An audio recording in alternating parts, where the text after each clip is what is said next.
Good morning. Today we're going to look at Le Chatelier's principle, which has to do with equilibrium of a chemical system. Now this can be a tough concept, but we're still going to try and get through it the best we can. When we have a system, that just means like some kind of system that's holding chemicals that we're looking at. So you can think of it as like a beaker full of water with these chemicals dissolved into the water. And what's happening is there's constant reactions going back and forth to either make the products or go the opposite way and make the reactants. So what we have here, we have arrows in the middle of this equation going both directions. That means constantly during this constantly in the middle of this mixture, in the solution, these chemicals are going back and forth between these two forms, okay? So we're looking at how that stabilizes the amounts of each of these two sides. The first example here, how do I increase the yield of SO3? SO3 is right there, by individually changing one of these conditions. So we're going to look at concentration. If I want more SO3, the only way to get that is to put more building blocks in. These two are the building blocks of SO3. So if I increase the concentration of these, then I can make more SO3. So we have concentration increase either the concentration of SO2 or of O2. Basically, it's more building blocks, okay? More building blocks, the more product I can make. Now, the next one is pressure. So when we're thinking about pressure, we're thinking about pressure on the system. When we increase the pressure, it pushes everything together closer and closer.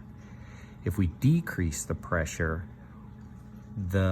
all the chemicals are gonna be able to spread out a little bit. They're gonna get a little further away.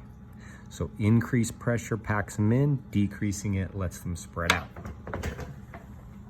In this example, we're still trying to increase the yield or increase how much SO3 we have. So for pressure, if I want more of this, I need to get these molecules, the building blocks, closer together, the SO2 and the oxygen, because those are going to come together to form this SO3. So by increasing the pressure on the system, I bring these products closer together, which means I'll make more of this SO3. So I've increased the pressure on the system. If I wanted to make less SO3, I would decrease the pressure on the system. All right, last one is temperature.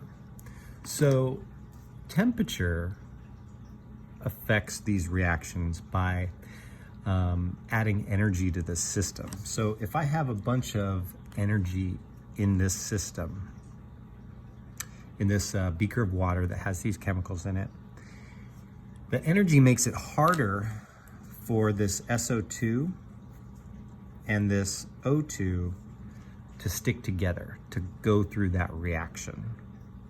It makes it much more difficult because there's so much energy, they don't want to go through the reaction. They want to stay individual. And the higher the temperature, the harder it is for molecules to stay together because there's so much energy. If I lower the temperature, it kind of brings things together and allows them to create those chemical reactions and those bonds. It doesn't break those bonds. It doesn't knock the molecules all over the place. It just kind of calms everything down if I make the temperature less so that they can come together and join up. So if I want more of this SO3, I have to decrease the temperature so that these two molecules can come together. All right, let's try one more. We're gonna work on two together. So here, how do I increase the yield of H2CO3? And again, we're just talking about these chemicals in solution, in water, constantly going back and forth between these two forms here. So I want more of this. So what am I going to do to the concentration? Well, I'm not going to change the concentration of the H2CO3. I'm not going to change that concentration. I have to change the concentration of the building blocks. So if I want more of this, do I need more or less of the building blocks? Hopefully, you realize that you need more of the building blocks. So we're going to increase either the CO2 or H2O. If I wanted less of that, I would decrease the number of building blocks. I would decrease the concentration. Let's see, increase the yield of H2CO3. So if I want more of that, I need to bring the building blocks closer together. So I'm going to increase the pressure.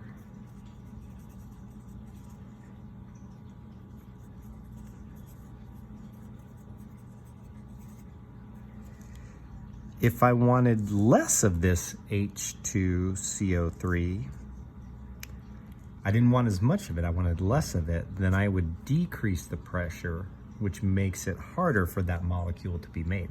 It doesn't allow the building blocks to come together as often. And then finally, for temperature, again, we're trying to increase the amount of H2CO3 that I have. If I increase the temperature, it's going to make it harder for these building blocks to stick together. So that won't work. That'll just decrease the yield. So what I'm going to need to do is decrease the temperature to make it easier for them to come together.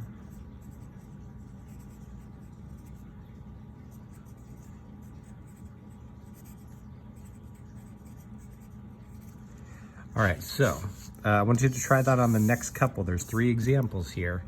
Use that same thinking. You might have to watch this video more than once. Use that same thinking to think about how you would change the conditions. All right, let me know if I can help. Thanks, bye.